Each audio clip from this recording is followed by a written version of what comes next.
তো আবারও উপস্থিত হলাম CSS3 টিউটোরিয়াল নাম্বার 5 নিয়ে, এবং এই পার্টে আমরা কথা বলবো মূলত ব্যাকগ্রাউন্ড নিয়ে। এর আগের টিউটোরিয়ালে আমি কথা বলেছিলাম মূলত কালার্স নিয়ে, এবং আজকের টিউটোরিয়ালে আমি কথা বলবো ব্যাকগ্রাউন্ড নিয়ে।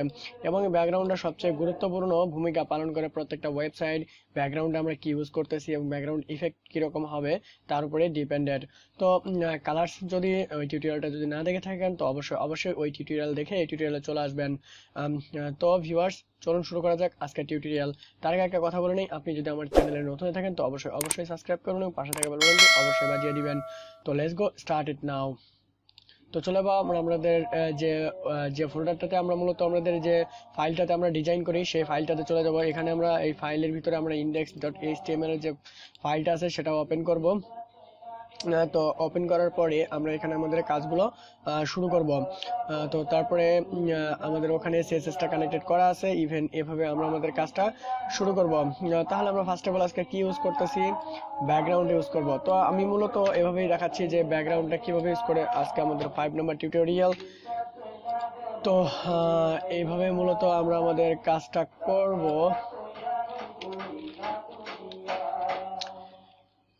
তো আমরা যদি বডিতে লিখি যে কোনো একটা টেক্সটের একটা ব্যাকগ্রাউন্ড কালার দিব, যে আমরা এর ব্যাকগ্রাউন্ড কালার দিব। তো ব্যাকগ্রাউন্ড দেওয়ার জন্য h1 একটা ট্যাগ নিব। h1 ট্যাগের ভিতরে যদি লিখি যে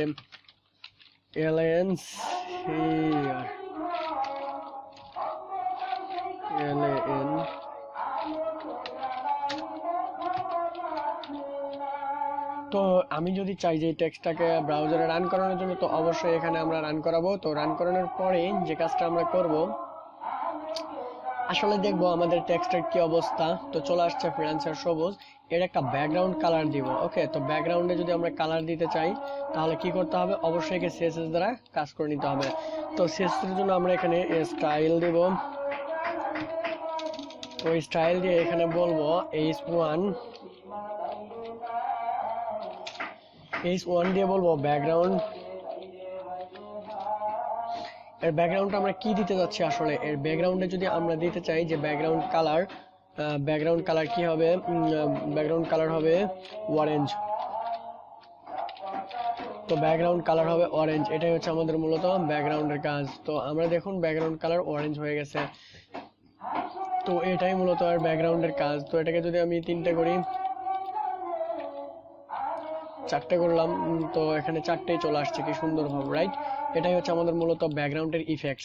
আর বিভিন্ন ধরনের ব্যাকগ্রাউন্ড আমরা ইউজ করবো। ব্যাকগ্রাউন্ডের আমরা স্লাইডার ইউজ করবো, ব্যাকগ্রাউন্ডে আমরা ইমেজ ইউজ করবো, ব্যাকগ্রাউন্ডে ভিডিও ইউজ করবো। আমরা সবকিছু ব্যাকগ্রাউন্ডে যখন ফুলফিল একটা ডিজাইন শুরু করব তখন আমরা সবকিছু সুন্দরভাবে রেসপন্সিভ ভাবে দেখানো হবে। তো আজকে একটা সুন্দর একটা ডিজাইন করলাম, তো আপনাদের সামনে একটু দেখাই ডিজাইনটা। এই দেখুন, এটাকে একটু দেখাই ওপেন করে। হ্যাঁ, এই যে এই স্লাইডারটা আমি একটু আগে এই ডিজাইনটা করলাম। তো একটু দেখুন, রিফ্রেশ করার পরে এই রেখাটা এখান থেকে এইদিকে চলে আসছে। এই দেখুন কি ইফেক্ট এখানে ইউজ করা হয়েছে, কি সুন্দর করতেছে। এই যে হবার বটম দেওয়া হয়েছে। তো এর চেয়েও ভালো ভালো ডিজাইন আপনাদেরকে করে দেখানো হবে, নো প্রবলেম। বাট শুধু আপনারা আমার সঙ্গে থাকুন এবং নতুন নতুন নিত্য নতুন ডিজাইন দেখতে থাকুন। নতুন নতুন ডিজাইন করে আপনাদের দেখানো হবে। ওয়েবসাইট, কেন আপনি ওয়েবসাইট ডেভেলপার হতে পারবেন না? অবশ্যই একজন ফুল স্ট্যাক ওয়েব ডেভেলপার হতে পারবেন। তো মূলত আমরা এইভাবে ব্যাকগ্রাউন্ড ইউজ করব। ব্যাকগ্রাউন্ডে যদি ইমেজ ইউজ করতে চান তো ব্যাকগ্রাউন্ড ইমেজ আছে, ইমেজ ইউজ করবেন। তো ব্যাকগ্রাউন্ডের প্রপার্টি হচ্ছে এভাবে আমরা ব্যাকগ্রাউন্ড ইউজ করব। তো ব্যাকগ্রাউন্ডে যদি ইমেজ দিতে চান তো অবশ্যই এভাবে কি করতে হবে, ব্যাকগ্রাউন্ড ইমেজ আছে, ব্যাকগ্রাউন্ড ইমেজ দিব। তো ইউআরএল দিব, সিঙ্গেল কোটেশন হবে। অবশ্যই এগুলোকে মনে রাখতে হবে।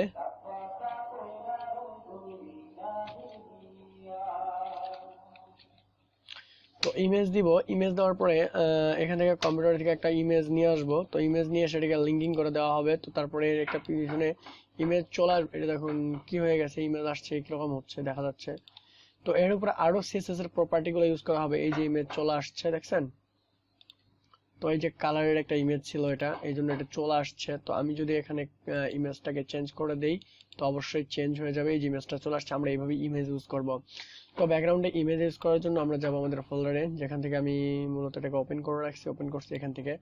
ওকে, তো এখান থেকে আমি একটা ইমেজ এখানে শো করাবো। তার জন্য আমি কি করব, তার জন্য কোনটাকে শো করাবো, কোনটা, এটাকে শো করাবো।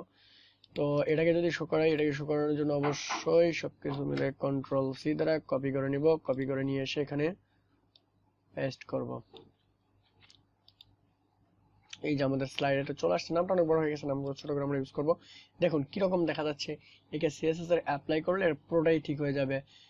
এর যদি আমরা হাইট, উইডথ এবং লেন্থ দেওয়া শুরু করি তাহলে এটা অবশ্যই অবশ্যই সুন্দর একটা আকার ধারণ করবে। এগুলো যখন আমরা ডিজাইন করব তখন আমরা এগুলো শিখতে পারবো। তো মূলত ব্যাকগ্রাউন্ড এভাবেই কাজ করে এবং ব্যাকগ্রাউন্ডের ইফেক্টটা এটুকুই।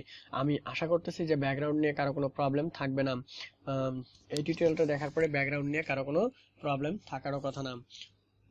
তো ভিউয়ার্স, আশা করি এই টিউটোরিয়ালটা আপনি বুঝতে পারছেন। তো আজকের টিউটোরিয়ালটি এই পর্যন্তই।